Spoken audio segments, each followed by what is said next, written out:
ರಾಜ್ಯದ ಜನರಿಗೆ ಏಪ್ರಿಲ್ 1ರಿಂದ ವಿದ್ಯುತ್ ದರ ಏರಿಕೆಯ ಬಿಸಿ ತಟ್ಟುವುದಕ್ಕಿದೆ.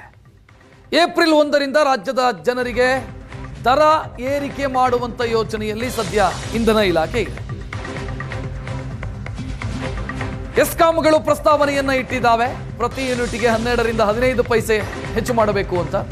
ಅಂದ್ರೆ ಗೃಹ ಬಳಕೆಗೆ ಒಂದು ರೀತಿ ಆದ್ರೆ ವಾಣಿಜ್ಯ ಬಳಕೆಗೆ ಮತ್ತೊಂದು ರೀತಿಯಲ್ಲಿ ಎಸ್ಕಾಂಗಳು ಕೊಡ್ತಾ ಇರುವಂತಹ ಕಾರಣ 4600 ಕೋಟಿಯಷ್ಟು ನಮಗೆ ನಷ್ಟ ಆಗ್ತಿದೆ ಅಂತ.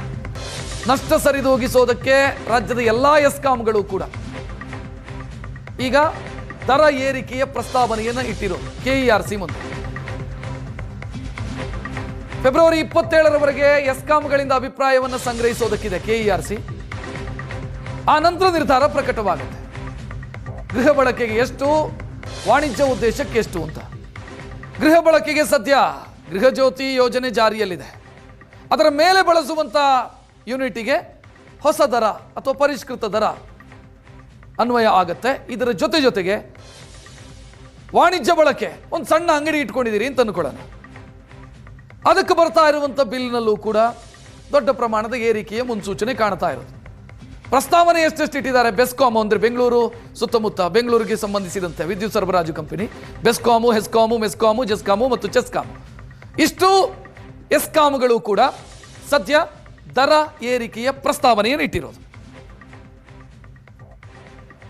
ಹೆಚ್ಚಿನ ಡೀಟೇಲ್ ನೀಡೋದಕ್ಕೆ ನಮ್ಮ ಪ್ರತಿನಿಧಿ ಮಮತಾ ನೇರ ಸಂಪರ್ಕದಲ್ಲಿ. ಮಮತಾ, ಕಳೆದ ಬಾರಿ ದರ ಏರಿಕೆಯಾದಾಗಲೂ ಕೂಡ ಸರ್ಕಾರ ಹೇಳಿಕೊಂಡಿದ್ದು ನಮ್ಮ ಕೈಯಲ್ಲಿಲ್ಲ ಅಂತ. ಈಗಲೂ ಕೂಡ ಪ್ರಸ್ತಾವನೆ ಇದೆ, ದರ ಏರಿಕೆ ಮಾಡಿ ನಮ್ಮ ಕೈಯಲ್ಲಿಲ್ಲ ಅಂತ ಹೇಳೋ ಸಾಧ್ಯತೆಗಳೇ ಜಾಸ್ತಿ.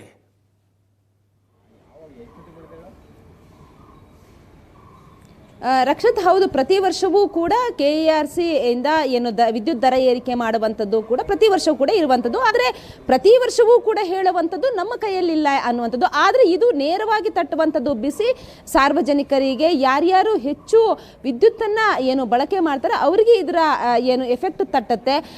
ಏನು ಈಗಾಗಲೇ ಭಾರಿ ದರ ಏರಿಕೆ ಕೂಡ ಜಾಸ್ತಿ ಆಗಿರುವಂಥದ್ದು, ಒಂದರ ಬೆಲೆ ಮತ್ತೊಂದರ ಬೆಲೆ, ಹೀಗೇನೆ ನೀರಿನ ದರವೂ ಕೂಡ ಜಾಸ್ತಿ ಆಗುತ್ತೆ, ಎಲ್ಲದರ ದರವೂ ಕೂಡ ಜಾಸ್ತಿ ಆಗೋದ್ರ ಜೊತೆಗೆ ಈಗ ವಿದ್ಯುತ್ ದರವೂ ಕೂಡ ಜಾಸ್ತಿ ಆಗುವಂತಹ ಎಲ್ಲ ರೀತಿಯ ಲಕ್ಷಣಗಳು ಕಾಣಿಸ್ತಾ ಇರುವಂಥದ್ದು. ಇದು ಏಪ್ರಿಲ್ 1ರಿಂದಲೂ ಕೂಡ ಅನ್ವಯ ಆಗುತ್ತೆ ಅನ್ನುವಂಥದ್ದು. ಈಗಾಗಲೇ ಎಸ್ಕಾಂಗಳು 5 ಎಸ್ಕಾಂಗಳು ಸೇರಿದಂತೆ 65 ಪೈಸೆ ಜಾಸ್ತಿ ಆಗಬೇಕು ಅಂತ ಹೇಳ್ಬಿಟ್ಟು ಕೆಇಆರ್ಸಿಗೆ ಪ್ರಸ್ತಾವನೆಯನ್ನು ಕೂಡ ಸಲ್ಲಿಸಿರುವಂಥದ್ದು.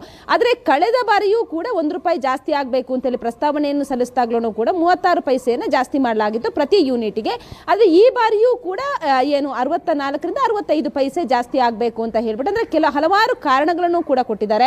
ಮೇಂಟೆನೆನ್ಸ್ ಜೊತೆಗೆ ಈಗಾಗಲೇ ಏನು ಉಚಿತ ವಿದ್ಯುತ್ತನ್ನು ಏನು ಕೊಡ್ತಾ ಇದ್ರೆ ಅದರಲ್ಲೂ ಕೂಡ ಭಾರಿ ಸಮಸ್ಯೆ ಆಗ್ತಾ ಇದೆ.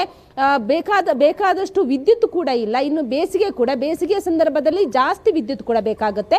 ಹಾಗಾಗಿ ಎಲ್ಲ ನಿಟ್ಟಿನಲ್ಲೂ ಕೂಡ ವಿದ್ಯುತ್ ಏನು ನಷ್ಟವನ್ನು ಸರಿದೂಗಿಸೋದಿಕ್ಕೆ ಅದರಿಂದ ಈಗಾಗಲೇ ಸುಮಾರು 4600 ಕೋಟಿ ನಷ್ಟ ಕೂಡ ಆಗಿರುವಂಥದ್ದು. ಹಾಗಾಗಿ ಇವೆಲ್ಲವನ್ನೂ ಕೂಡ ಸರಿದೂಗಿಸುವಂತಹ ನಿಟ್ಟಿನಲ್ಲಿ ವಿದ್ಯುತ್ ದರವನ್ನು ಜಾಸ್ತಿ ಮಾಡಲೇಬೇಕು ಅಂತ ಹೇಳ್ಬಿಟ್ಟು ಈಗಾಗಲೇ ಎಲ್ಲ ರೀತಿಯ ತಯಾರಿಯನ್ನ ಮಾಡ್ಕೊಂಡಿರುವಂಥದ್ದು. ಈಗಾಗಲೇ ಸಾರ್ವಜನಿಕರಿಂದ ಅಭಿಪ್ರಾಯಗಳನ್ನು ಕೂಡ ಸಂಗ್ರಹ ಮಾಡಲಾಗ್ತಾ ಇದೆ. ಪ್ರತಿ ಅಂದ್ರೆ ಎಸ್ಕಾಂ ಇರ್ಬೋದು, ಚೆಸ್ಕಾಂ ಇರ್ಬೋದು, ಬೆಸ್ಕಾಂ ಎಲ್ಲ ಕಡೆಯಲ್ಲೂ ಕೂಡ 5 ಎಸ್ಕಾಂಗಳಲ್ಲೂ ಕೂಡ ಒಂದೊಂದು ದಿನ ಸಾರ್ವಜನಿಕರ ಅಭಿಪ್ರಾಯವನ್ನು ಸಂಗ್ರಹ ಮಾಡಲಾಗುತ್ತೆ. ಆದರೆ ಸಾರ್ವಜನಿಕರಿಂದಲೂ ಕೂಡ ಅಂದ್ರೆ ಅದರಲ್ಲಿ ಉದ್ಯಮಿಗಳು ಎಲ್ಲರೂ ಕೂಡ ಭಾಗಿಯಾಗ್ತಾರೆ.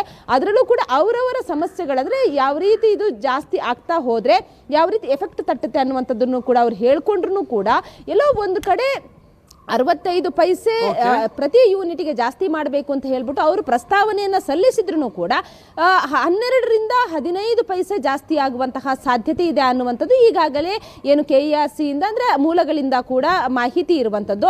ಒಟ್ಟಿನಲ್ಲಿ ಈ ಬಾರಿ ಕೂಡ ವಿದ್ಯುತ್ ದರ ಅಂತೂ ಜಾಸ್ತಿ ಆಗೇ ಆಗುತ್ತೆ. ಸಾರ್ವಜನಿಕರಿಗೆ ಯಾರ್ಯಾರು ಬಳಕೆದಾರರಿದ್ದಾರೆ ಅವರಿಗೆ ಖಂಡಿತವಾಗಿ ಇದರ ಎಫೆಕ್ಟ್ ತಟ್ಟುತ್ತೆ. ಯಾಕಂತಂದ್ರೆ ಈಗಾಗಲೇ ವಿದ್ಯುತ್ ದರ ಅದರ ಜೊತೆಗೆ ಮತ್ತೆ ನೀರಿನ ದರವೂ ಕೂಡ ಜಾಸ್ತಿ ಆಗುತ್ತೆ. ಹಾಗಾಗಿ ಎಲ್ಲ ದರವೂ ಕೂಡ ಜಾಸ್ತಿ ಆದಂತಹ ಸಂದರ್ಭದಲ್ಲಿ ಜನರಿಗೆ ಇದರ ಎಫೆಕ್ಟ್ ತಟ್ಟುವಂಥದ್ದು.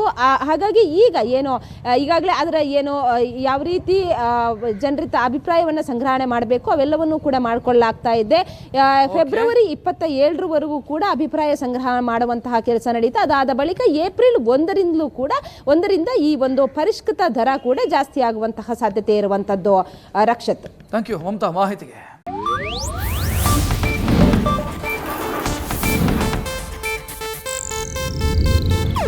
ಇದು ಏಷ್ಯಾನೆಟ್ ನ್ಯೂಸ್ ನೆಟ್ವರ್ಕ್ ಪ್ರಸ್ತುತಿ.